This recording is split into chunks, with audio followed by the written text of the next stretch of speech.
These are African rhythms, passed down to us through ancient spirits. Feel the spirit, a unifying force. Come on, move with the spirit. Stand up, clap your hands. Groove with the rhythms, get down, get off.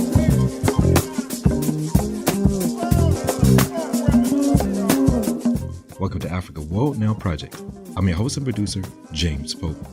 Today, Culture and Resistance in Washington, D.C., a conversation with Maurice Jackson and Josh Myers. Africa World Now Project is next.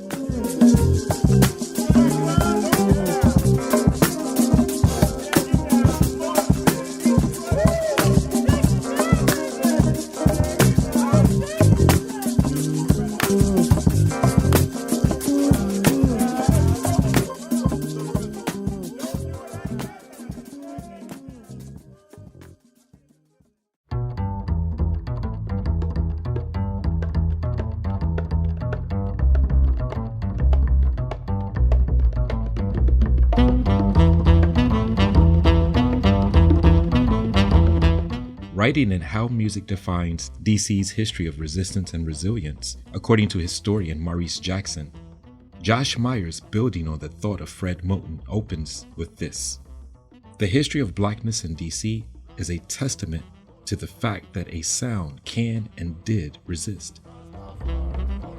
Myers' article is derived from a conversation he had with Maurice Jackson where they explored his work titled Rhythms of Resistance and Resilience: How Black Washingtonians Use Music and Sports in the Fight for Equality. In it, Maurice Jackson explores what he calls great Black music and sports in both the history of Washington, D.C. and the larger history of opposition to racism. Rhythms of Resistance and Resilience is a portion of Jackson's ongoing research into the people that have shaped Washington, D.C., and is a prequel to his larger work, Halfway to Freedom, forthcoming from Duke University Press. It is the research of research, the figurative, rich soil that birthed this forthcoming work. Jackson opens Rhythms of Resistance and Resilience with this line: "The ideas for this book were polyrhythmic," describing many circular currents. Polyrhythmic indeed, Africana histories are an ocean of experiences that flow continuously across the known and unknown temporal lines that connect human history. What also must be noted is that it takes one who is able to move up and down, in and out, above and below these rhythms, mapping, connecting and reconnecting, unpacking and repacking the narratives, the experiences, the ideas, the words, the emotion, in order that we can make sense of the past that has informed our present, yet open to the possibilities of the future. Maurice Jackson is clearly one of those memory keepers and storytellers able to do this. Today, you will hear the full conversation that informed Josh Myers' article, How Music Defines DC's History of Resistance and Resilience, according to historian Maurice Jackson. This conversation is based on Maurice Jackson's recently published Rhythms of Resistance and Resilience: How Black Washingtonians Used Music and Sports in the Fight for Equality. Maurice Jackson is an associate professor who teaches in the History and African American Studies departments and is an affiliate professor of music at Georgetown University. Before coming to academia, he worked as a longshoreman, shipyard rigger, construction worker, and community organizer. He is author of a range of peer-reviewed articles and book chapters, as well as Let This Voice Be Heard, Anthony Benezet, Father of Atlantic Abolitionism, co-editor of African Americans and the Haitian Revolution, Selected Essays and Historical Documents, Quakers and Their Allies in the Abolitionist Cause, 1754-1808, and DC Jazz, Stories of Jazz Music in Washington, D.C. He has lectured in France, Turkey, Italy, Puerto Rico, and Qatar, served on Georgetown University's Slavery Working Group, and is a 2009 inductee into the Washington, D.C. Hall of Fame. He was appointed the inaugural chair of the D.C. Commission on African American Affairs, where he presented an analysis of African American employment, population, and housing trends in Washington, D.C. in 2017. He has completed Halfway to Freedom, The Struggles and Strivings of African Americans in Washington, D.C., to be released by Duke University Press soon. His next projects will be We Knew No Other Way, The Many-Sided Struggle for Freedom, and Black Radicalism, a very short introduction. Josh Myers, in addition to being part of the Africa Vote Now Project Collective, is an associate professor of Africana Studies in the Department of Afro-American Studies at Howard University. A central thread that guides all of his work is an approach to knowledge that takes seriously that peoples of African descent possess a deep sense of reality, a thought tradition that more than merely interprets what is around us, but can transform and renew these spaces we inhabit, a world we would like to fundamentally change. Our show was produced today in solidarity with the Native, Indigenous, African, and Afro-descendant communities at Standing Rock, Venezuela, Corporation Jackson in Jackson, Mississippi, Brazil, the Avalon Village in Detroit, Colombia, Kenya, Palestine, South Africa, Ghana, Haiti, and other places who are fighting for the protection of our land for the benefit of all peoples. Listen intently, think critically, act accordingly.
I want to begin with your approach. One of the most interesting elements is the personal touch, which I think is sometimes an approach that historians might hesitate to deploy. But one gets a sense of who you are as a person who has experienced what DC's cultural scene has meant. While there are archives, there's also a great deal of the personal. Can you talk about your journey towards coming to DC and why the city has become such an important space for you as a person, as an organizer, and then as a historian? Well, I grew up in the South. I grew up in Newport News, Virginia, and in Newport News, it was sort of an all-black enclave. So I never saw whites, there. And then they had Riverside. They had the churches and the schools. And my stepfather had been in the old Army Air Force band, and so people came through all the time, coming by the house. And I don't remember well as I should have. Then they had the Hampton Jazz Festival. There was always music around. But then I spent formidable time with my grandmother in Alabama after my folks split up. And she had, as I talk in the book, she had an old Ricola, an old machine, and she had all these old 78s. And there was Paul Whiteman, there was Ellington, there was Count Basie. And we listened to the music. But interestingly enough, on Saturday nights in the South, there was nothing to listen to. So she would listen to Liberace and people like that. Now, it's a strange thing because they play music of musicians all over the world. And they play polka music, they play Russian dirges, they play the blues, they play it in their own way. But you listen to the music. And in the South, you also listen to country western music and church music. So all of it sort of comes together, and you understand what Louis says. There are only two kind of music, good and bad. Well, I ended up in Washington. I had gone off to Fisk University, and I really didn't like it. I was not from a wealthy group of people. I was just a working man. I didn't like it, so I dropped out. I went to work in the shipyard and as a longshoreman for a couple of years. Went back to Fisk, didn't like it, and had a chance to come to Washington on an internship, working with the Southern Christian Leadership Conference. And so there, they had an office right there with all the people They had a tenants workers union. But up under the building was something called a DuPont Circle Records. And in those days, you could go in the record shop and just read for hours, just record albums. And I would just go in, and I had become infatuated with Coltrane, but especially with Ornette Coleman. That was my man, and everything he did, anything he did, all the records, I just circled with the hinge, all of them, and started really getting into a deep study of Ornette and Abel Aya and people like that, but especially Ornette. And Mhm. just by accident, I became very close, like a brother to me for 30 some years with Charlie Hayden, who was his bass player.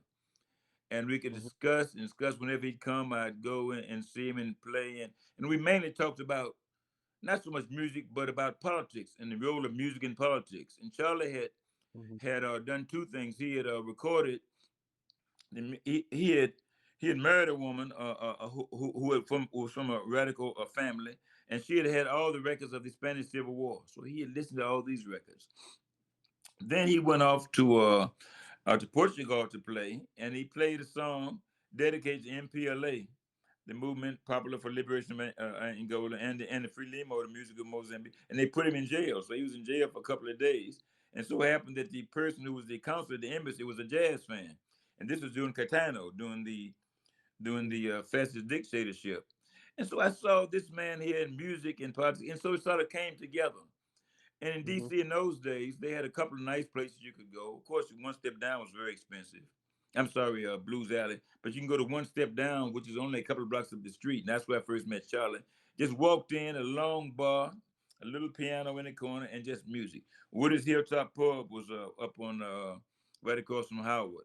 And there was a place to go to DC Space, which had the avant garde and Marion Brown and people like that, was right down at by the on 7th Street, right by the old Landsberg building. So just go Mhm. and just listen to the greats, and it became a part of my life. Just music, going to concerts, and I was like a jazz musician. I didn't want to stay in Washington. I wanted to get to New York. I'm not a musician. I just wanted to get with the culture. But I ended up here. I got very active in politics, got married, and just stayed. And I've seen just the changes the city has made. Now we can talk later. We just don't have many places to listen to the music. So the book, as it focuses on both music and sports to engage Black life in the city, what is interesting is that we get a lot of short narratives on key figures, everyone from Joseph Douglas and Shirley Horn, both of whom have important connections to the music known as jazz. Why did you choose to deploy short form biography as a way to engage these modes of resistance and resilience? Well, just you want people to read. And I'd read all the biographies. Now, there's not much written on, let's say, Shirley Horn Mm-hmm. or John Malachi and things like that. And for me, I'm in the 18th century, I read, but what I relax is in reading books about sports and music and books about music. So what I decided to do was take these complex things. The great Karl Marx said of Frederick Engels, his beauty is that he could take complicated things and mold them into things that could be read. And so often people take things, I read a lot of books about, and they take one point and stretch it all out, and they've forgotten it instead of explaining what it actually means. And Mm-hmm. Marx also said it is not the consciousness of people determine their being; it's their being that determine their consciousness. And I want to understand how, in fact, these people who made such a role in Washington decide to stay here. What made them do this? What's the conditions? And they were the social conditions because they had families. They did not want to necessarily leave. To leave a city and you're good at it, especially a woman like Shirley Horn, the chance of making it is very, very slim. But and so most did leave. The great ones. Ellington left. James Reese Europe left. Some of the great Billy Hart, many others left, but Charlie Rouse. But these musicians decided to stay here and make a living, but also to play a role in their society. And we look back and forth at those who did it. Shirley Horn, a protege, trained at Howard. And when she goes there, of course, Howard does not allow people to play. And Benny Golson talks about it. You play some jazz, you're getting thrown out. And so she went there. She's classically trained, but she took her jazz there. Uh, Mm-hmm. Buck Hill, working man. And the old job, there's always work in the post office. and Yeah. he got a job in the post office, but he was very smart. He got a job not throwing mail because I mean you heard those saying going postal, sorting mail, and all of a sudden somebody's going nuts. And so what Yeah. happened? But Buck here walked the beat, Hmm. and as he walked, he could keep his health, meet people, and then play at night. So many other people. The great Reuben Brown, who I used to see down at One Step Down. And then, of Hmm. course, other people are trained in D.C. Jerry Allen, who studies with John Malachi, and John Hmm. Malachi played with, Ella and Keita Best and so many. So there's so many stories. And what I saw was that these were the people who made men and women's souls. These were the people who could use the music to better their lives, but also to better the lives of others. And then, of course, Shirley Horn, she's playing, and one day Miles Davis sees her play. And Miles Davis doesn't, if you, I mean, you know the music. Miles, you read his books, he gives piano players a hard time. I mean, just a hard time. But he loved the phrasing of Shirley Horn, and he loved her singing. And so there's so many other stories like that, going back Yeah. to James Reese Europe. So alongside those figures, you also include the broader jazz tradition with some stories about people who aren't necessarily or typically associated with the city. I'm thinking about the time you spent with Louis Armstrong and even Billie Holiday. Why was it important to connect them to DC? Well, they both had important roles. Now, Billie Holiday comes here in 1939. Now, before that, Marian Anderson comes, and Marian Anderson, of course, Mm-hmm. wants to perform at Constitution Hall, and the Daughters of the American Revolution won't allow it. And Doxy Wilkerson, at the time, who's teaching at Howard University, helps lead this committee. And so they recruited Mrs. Roosevelt and Harold Ickes, who had been the Secretary of the Interior. Now, a multiracial group comes together. They don't allow them to perform in Constitution Hall. Now this is how bigoted and how silly Washington is. You can sit in Constitution Hall and listen to music if you're black, but you can't perform. You go down to the National Theater down in front of the Wilson Building and you can perform, but you can't sit. Mm-hmm. Langston Hughes wrote about this. And they all saw all this. So what are we going to do? So they have this big concert, Lincoln Memorial, and it becomes the biggest multiracial gathering in this nation's history. And Mm-hmm. 75,000 people come, and millions hear it throughout the world on the radio. Now, what this does is lay the basis for the integration of Washington, D.C., because the federal government has integrated the land, but the D.C. government refuses to do it. Many examples in Anacostia, during desegregation, the federal government has integrated swimming pools per law, but when white people have left Anacostia High School and gone to the suburbs, but they still want to run the swimming pool because it is better than the one in the suburbs, and the government, and the DC government enforced it. Well, anyway, so he set the basis for the desegregation of Washington. Boom. The same year, Billie Holiday comes and performs at the downtown. And she had already sang at the Cafe Society in New York and helped that with, with great black and white musicians. But when she comes to D.C., the NAACP and the Urban League don't want her because, and the churches don't want her because she's playing this music, and so they. But anyway, she still makes the big hit. And Paul Robeson comes the same year, and he's not allowed to play at Constitution Hall, and he sings at the old Uline Arena with a black and white audience. So Marian Anderson's role has desegregated the city federally, but not necessarily local. So it played a great role. So Louis Armstrong had come. Louis Armstrong had been by then the world's perhaps greatest known musician. And my generation, I didn't really understand Louis Armstrong. And I saw him clowning and I didn't appreciate it. Then one day I did a strange thing. I listened to him and I said, man, you have been a dumb ass all your life. And then I read what people said. Dizzy Gillespie said, know you, know me. Paul Robeson said he's had more courage in one finger than I had in my own essence. And Bing Crosby, who never praised anybody, says all American music begins with Louis Armstrong. He makes you laugh, he makes you cry. And then Tony Bennett, you go up to the Louis Armstrong Memorial, he says, people have asked us what we've left the world, what the United States has left the world. He says two words, Louis Armstrong. And so you start digging Louis. Now, Louis Armstrong has come to Lorden Prison and performed there. And many others musicians come as a father, Breitmeiler, is all the prisoners in Lorden. He brings a jazz program to Lorden. And Louis and Ella and other people come. Well, in 1957, and I'll come back to that in a minute. 1957, Little Rock. They're integrating, turning Little Rock. These well-dressed white women are pelting these black girls. The rock, Norman Rockwell painting. So Eisenhower refused to send out the federal troops. Eisenhower says to Louis Armstrong, Louis, I want you to go to Moscow and tell them we are not like this. It's Sputnik race, the race in space. They're all the propaganda, the Russian, Soviet propaganda, American propaganda. And so Louis is not, he asked his manager, Joe Glazer, who's all about the money.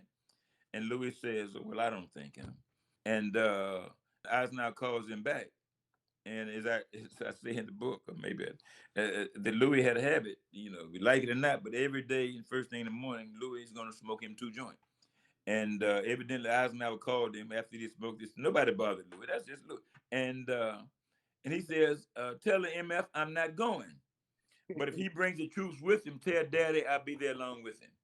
And that same year, Eisenhower sends in the troops, federal troops, to desegregate Little Rock. That same year, 1957, he passes a decree that desegregates all military bases in the area and also desegregates all the naval academies. It's a direct result of Louis Armstrong. Now, when Louis Armstrong does this, he's blackballed, he's blacklisted, he's critiqued. Mm-hmm. And I was good friends with Amir Baraka. And Baraka sort of tells me the same story because when Baraka was the great jazz man, he had been critical of Louis.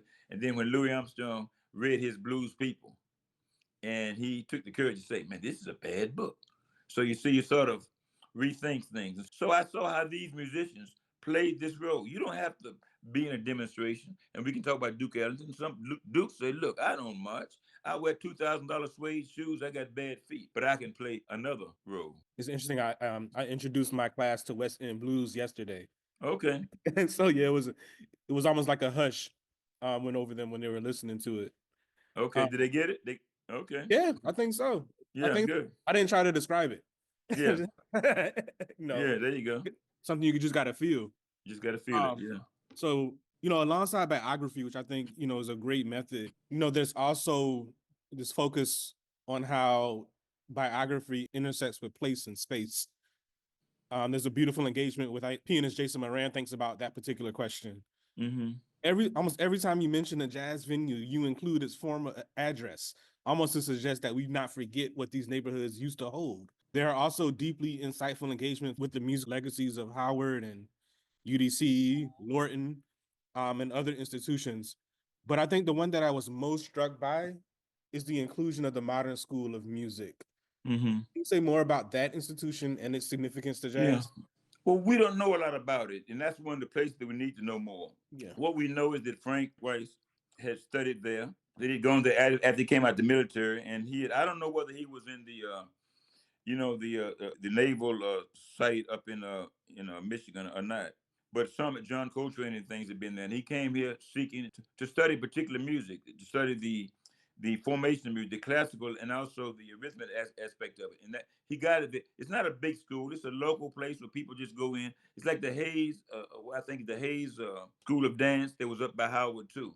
And of course, Howard does not allow people to play. It's just one of those unique small places that we just need to know more about that did not last very long at all. And they popped up all over. We have little clubs and things in DC and little spaces that people still go in houses and things like that. It's in a little row house. It's not a big thing. It's something that I need to know, more about. But I learned about it by reading Frank West and also by people like Charlie Rout. You see, Jason is different than a lot of other musicians. A lot of musicians in the old days they would come and then they'd hit the clubs, but they didn't do it. And two people brought the tradition back. Wynton Marsalis, whenever he goes to a town, he's going to go to that little place, at least when he got started. He's going to go to a little juke joint. And Wynton would leave the Kennedy Center looking for the places. And in D.C. at the time, they had these little loft clubs, and people just go and jam all night. But at a certain period of time, especially in the 80s and 90s, they weren't doing it as much. Then they started it back up. They had little places like DC Space and places like that, but they sort of closed down for a while. But now I understand they're, I don't hit the spots at night as I used to. But Jason is doing that, and he does that in all the towns he goes to. And then he discusses the local musicians. And so you see with the latest piece he did on on James Reese Europe, he recruited Brian Settlers and he recruited Mhm. Reginald. Reginald Sente and he recruited Luke Stewart and people like that. So he's bringing in local who are very, very talented and you could play anywhere. And he gets Mhm. this by visiting those spaces. Yeah. So another question, you use the term great black music to thread the music of everyone from Will Marion Cook through Duke Ellington, through all the way to Marvin Gaye. And so there have been many attempts to label like regional sounds, Mm-hmm. like Philadelphia soul or Motown sound. And what do you think DC sound is, and how is it connected to the larger world of great black music? Well, I think DC has several times doing the soul music. You had the Spinners and people like this. You had the Marvin Gaye, and of course, Marvin Gaye would probably be considered the greatest popular musician to come out of the city. Then you had at Howard, Melvin Lindsay, and the Quiet Storm, and things like that. You had that period. So DC came through it all. The greats came. Lead Belly came in, left his mark. Others came, left their mark. And so DC, as most cities were, it's all big band going to the up into the 30s and 40s. Everybody, Mhm. it's everywhere. They have your territorial band. Territorial bands in DC, of course, have been Duke coming through. And then you had the Fletcher Henderson, you had the Count Basie in Kansas City or New Jersey, things like that. But Duke is just in and out here. So the local sound today is of course defined by I suppose by Chuck Brown and by a different form of the combination of hip and rap. Understand that all the great musicians left before they left their distinct sounds. Sonny Stitt, the next Charlie Parker, he left. He came back later on. Butch Warren, who plays with Monk, they left. Then they came back. So I Mhm. don't know with a particular jazz sound. What you have found though is DC is known for certain things. For example, DC is known for its great bassist and it's got Mhm. Michael Boy, and it's got Cochran Holt and Ben Williams, and it's got the Mhm. Carters. It's just so much. At the time, it had been saxophones. Now I think it's the bass. Luke Stewart, wherever you Mhm. go, they're leaving this legends. It's something about, of course, Keita Betts. It's something Mhm. about the this bass in this particular city. Do you think it's connected to the music education programs here? Definitely, a lot of them come out of Duke Ellington School of the Arts. Mhm. I remember some guys who had groups they would get very upset because David Yarborough didn't want his guys playing with other bands. He wanted them to get the foundation of music right there. And so Mhm. some people got upset that he didn't let them go out and play with every. Now, David knew what he was doing. He wanted them to get that good foundation. And when they got that foundation, boom, Mark Carey, they all went up to New York and and some will come back. I know Corcoran now is out in teaching at Arizona. Before he did that, he went out to Michigan State and got his his master's degree. So here's the thing. Davey understood that musicians get labeled, and the Mhm. first thing of African American music they get labeled is everybody. To be innovative, to be Mhm. spontaneous, you have to know the music better than you do if you're just playing the same thing. Because in classical music, you can play the same, but in jazz, you never step in the same river twice. You keep moving. Look at Coltrane's, a good friend of mine, Dr. Cuthbert Simpkins, we call him Tuffy, did a book when he was a senior at Amherst doing the mathematical equations of John Coltrane. And he looked at how Coltrane thought deeply about all these concepts. So you see, Mhm. he did not, Duke Ellington could not write all these compositions if he didn't know music very deeply. So you have this, and so music education becomes just a very important aspect of Washington D.C. And you have Howard now, but before that you had Duke Ellington and the links. They go there. What about the avant-garde scene? What would you say about DC's legacy there? Well, I know the avant-garde scene mainly by the DC space, and as Mhm. I said, there's certain people who know it much better than me, Bobby Hill and others. It was never a big scene because they weren't the spaces. Marion Bound and used to come here quite often in the earlier period. Joseph John and people like that would come, but they would just come and play at a few places and leave. There was never any long extended. There was never any place that I know of outside of DC space, and then some of the loft places that exist. I was out in Tacoma Park maybe 6 months ago, and Joe Daly. And Joe Daly is a great. I just spoke to him last night, a great tuba player. And Bobby Hill brings him up there in his old radio station, and you might have 20 or 30 people, and they are playing, but it's some serious music because they weren't the spaces. and musicians just would come through, play a while, and leave and go back to New York. It's not like Chicago, which had a art and summer Chicago, places like that. There may be other people who played, but they did not stay here. Of course, you had Andrew Hill, who was a mixture. Andrew White, rather, he's a mixture, and he could play the notes of Coltrane or Charlie Parker, but also he played with the Fifth Dimensions, and he played with other groups. He played with the American Ballet Theater, so he was very trained. But he's playing some avant-garde music, Hmm. too. Yeah. And You then of include course okay. Jerry Allen hits when she's hitting it with or with Ornette, with Charlie Hayden and others. Hmm. It takes a very strong player to play with Ornette or somebody like that. But she did it. Yeah. You include the story of, is it Erzigan? The Erzigan Erdogan. brothers, Erdogan Uh-huh. brothers.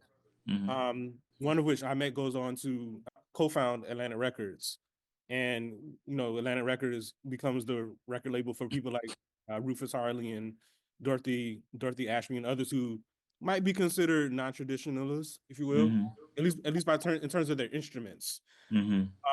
Is there any connection between maybe the approach that you see in that label and something that Hmm. may be connected to the DC scene?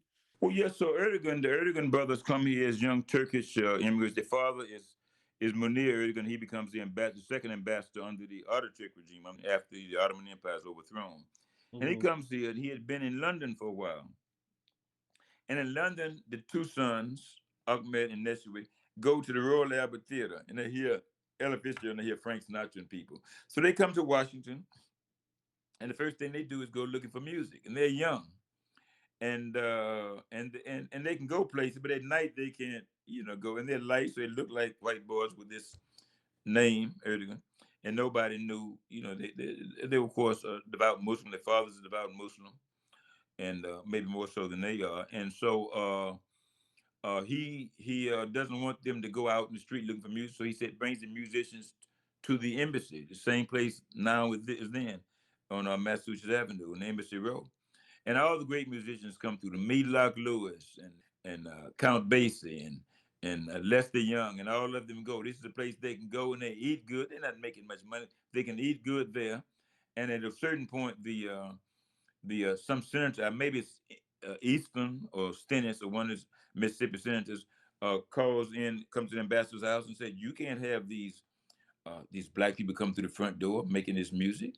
And ambassador says, "This is my house," and he takes from the old biblical verse.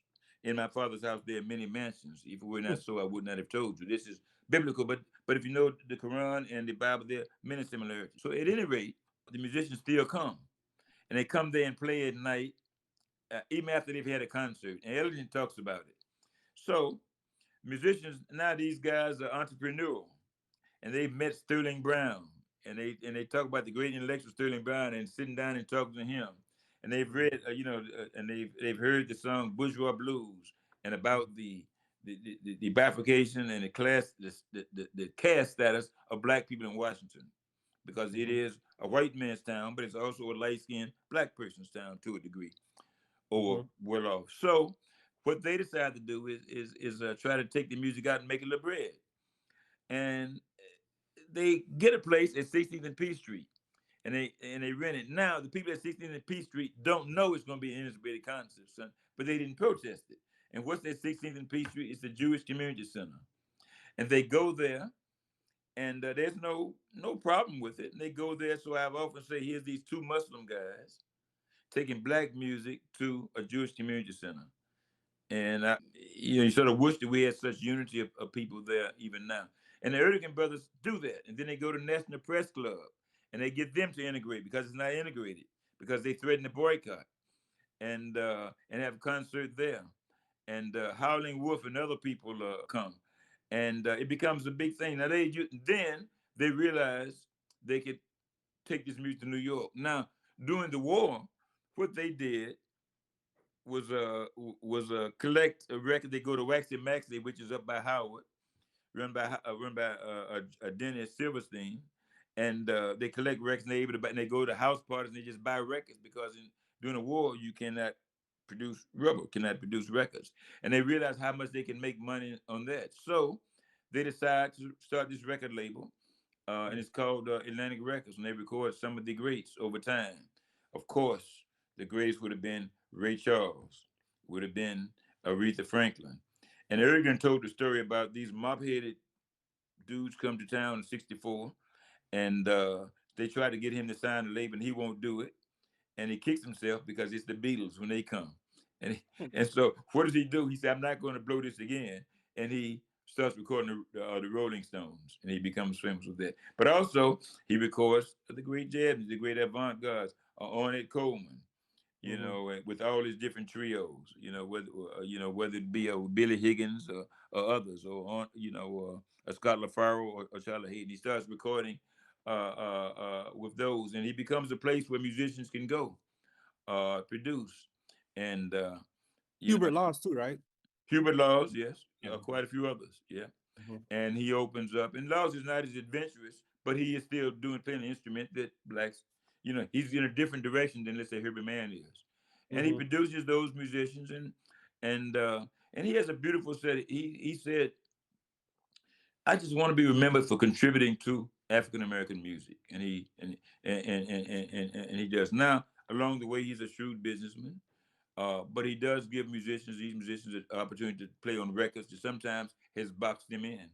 And so, a couple of years ago, a a Russian specialist, Blair Rubel and I, the Wilson Center, started talking, Mhm. and they had the DC History magazine, and we never seen much on culture. So we approached him and said, "Well, why don't you have an issue on music?" And they said, "Well, we love to, but you have to raise the money." I said, "Well, I have to raise the money? I'm no money man." So, but then I thought I had met Mrs. Erdogan, Ahmed Erdogan's wife, at the Mhm. Turkish embassy, and I'd given a speech and I talked about her husband, and she said, "Maurice, you really need this," I'm like that. She said, "But if I can be of any help," Mhm. so I went up to visit her in New York in her fancy townhouse, and she funded the magazine issue of the when we did this issue on DC Jazz, and then later on we were able to add a few more articles to it on Howard, on women in music and things like that, and then produce this book. But Yeah. it's to the graces of Mrs. Erdogan that we were able to do this. Oh wow, I didn't know that. And that's kind of a Mm. good segue into my last question, Okay. because there is this, I would say, over the last maybe 10 years, a lot of books on DC are coming out. And I want to ask about how this book relates to that scholarship, the Okay. scholarship of Derek Musgrove and Chris Myers Ash, and Gerald Horn's book, Revolting Capital, and several other books, Mm. including your forthcoming book. Mm. How does this book fit into how people are reconceptualizing DC in the historical discipline? Well, I must thank Gerald Horn. I've known him for years. I don't see him often. And in the back of his book, he says, in this last page, he's talking about two great Howard historians, Doxy Wilkerson and Alpheus Hutton. And he Hmm. says, and for many years I had been, a top leader of the Communist Party. I mean, I was on the political bureau. I traveled the world. I Yeah. was, at any rate, but at a certain period of time, the movement didn't change. Things didn't change. They did not support Perestroika and Glasnost, which I did. They supported the slaughtered tenement square, which I didn't. So I left. And though Hmm. I, had a great, found because I grew up there. So it's, but anyway, so what? And Horn says the Jackson has followed the tradition of Wilkerson and Hutton, and then he's transformed that into becoming a fine academic. Well, so and I read his book, Hmm. and it's not so much for the history. What was interesting about Gerald's book is that he's not grounded in DC, so certain things, but he's grounded in research, and so I was able to find and use many forms, especially when he does research around the McCarthy period. Hmm. It's very helpful. I do read a lot of other history books in DC, but I'm careful because DC is a very bifurcated city. It's a very jealous city. So I don't want anyone thinking I took anything from them. So I just read the main, I read all the secondary sources, but I relied on the primary sources, which I knew. And there are many good books, as you say, Chocolate City and Natalie Hopkins' book on Go-Go and things like that. But I wanted something different. And Hmm. what I wanted was a history of peoples, a social. I didn't want to because most of them really get into political institutions. That is fine, but that's not what I want to do. And so I use it to do a deep study, going back to the founding of the nation. I teach at Georgetown, so I was on a commission that studied the slavery, going back, looking at the issue of slavery and how it operated differently, looking back at all the revolts, 1835, 1919, 1848 Pearl Ride. So what happened was that this book was getting so big, and I couldn't. As you know, it's hard to cut. So what Mm-hmm. I figured I could do was I'd gotten so much in music, but I could still say more. So what I did was I said, let me use part of this book on sports and music. I still have it in the big book, but I will use sections of it because it was just getting too long. Because if you look at most of the other books, all the ones you mentioned, others, they never mention sports, they never mention music. Mm-hmm. Though I must say, I did read Gerald's book on Jack Johnson, 1919, Okay. and I went back, and that was very helpful. Because it's also very interesting that you know who pardoned Jack Johnson Trump. was Mr. Trump, Yeah. because Eric Holder said Biden said that Obama did not want to get on the wrong side of being accused of not understanding the women's issue, and I think Mm-hmm. that probably was wrong, because I think that Jack Johnson and his whole white flight line was distorted, and then of course Biden does talk about Garvey. And I go back in this book, I'm able to look at Hubert Harrison, at Garrison, at all Mm-hmm. the radicals who come through Washington, D.C. But I I didn't tell know you, Harrison came through. oh, Wow. he came through and he spoke here in D.C. Wow. And Hoover sends his Amos, who's his FBI agent, to follow him. He goes to all the rallies. He does the same Mm. thing with Garvey. He does the same thing with Du Bois. He tries Mm-hmm. to keep them from being speaking at Howard University. In this book, I did a lot of research on Howard University, and so very helpful was Cortland Cox and Tony Giddens and people who were there. But I looked specifically at what happened in the 50s. When they are there and bring in, the nonviolent action committees, Mm-hmm. organization NAG, as you know, and things like that. Mm-hmm. And I spent a lot of time looking at trade unions. Nobody talked about. I mean, Gerald talks about them at a certain period, but I go Mm-hmm. into the trade unions using what he did, but another period, because especially not just government workers, but cooks, cafeteria workers, and things like that. And Mm-hmm. there, for me, there are many heroes. There are two heroes for me, especially. One was named Sylvester Duckett, who was a young man who in 1915 wants to join the army, and his mother won't let him, and he sneaks off and goes to New York, and he's killed at the Battle of Monty in France. And 1 year after he's left, somebody knocks on the door and tells his mother that he's dead. He's buried not far from James Reese Europe. And when I get this book out, I'm going to go and try to make sure that they give a greater, plaque there. And then there's another man named Bill Johnson, who I first met when I came to Washington, D.C.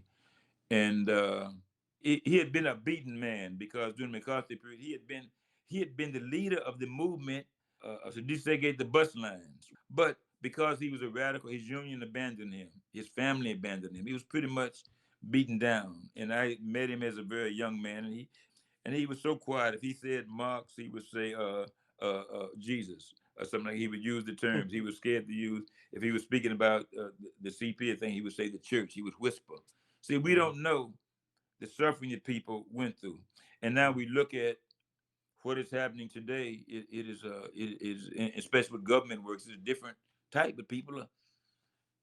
And so I want to give the examples. Today I heard that that there's some people going to try to recall home rule, and we'll see. I think if people just have to mobilize the national constituencies. So this book, Halfway to Freedom, is a sort of a general survey using a much of us, but a lot of original research, primary documents, and things like that. But a social history that people can read, not just as an encyclopedia, but as something that has living people. You know, great stories of Nanny Helen Burroughs, the great woman labor leader and domestic workers union, and of course we know about Anna Julia Cooper, and we know about Mrs. Mary Church Terrell, great women. By the way, Mrs. Mary Church Terrell, what people don't realize is that she really stood up to McCarthyism. And so we talk Mm-hmm. about that and defended Paul Robeson when nobody else did. So there are a lot of stories in that, and it all comes back to in the end to music and culture because I do a lot with Marvin Gaye and with his great "What's Going On," the #1 protest song in the history of the world, and then end with Gil Scott Heron and Watergate Blues, H2O Blues. So there are many stories of music and sports, and it'll be out I hope in a year or so, and then I have other projects. Well, that's all I have. Okay. In terms of questions, I want to thank you for your time, and we'll definitely run this at some point next week. Okay. And let me just say, and I should add this, Joshua, that I really appreciate what Capital Bop is doing because it is trying to offer those spaces. I've gone to some of the concerts, and especially at the Josephine Butler Center, and see where they can offer all different kind of. And the beauty of it is trying to merge jazz, hip hop, all the different other forms that exist, and bring together and bring up other musicians. So I haven't had a chance to go to all of them because I've been teaching overseas a bit too at Georgetown campus, but I know they worked at things at the Malcolm X Park and places like that. So I really appreciate what you and Gio and Jackson and other people are doing. Oh, thank you so much.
That's it for Africa World Now Project for this week. I would like to thank you for joining us today and look forward to spending time with you next week.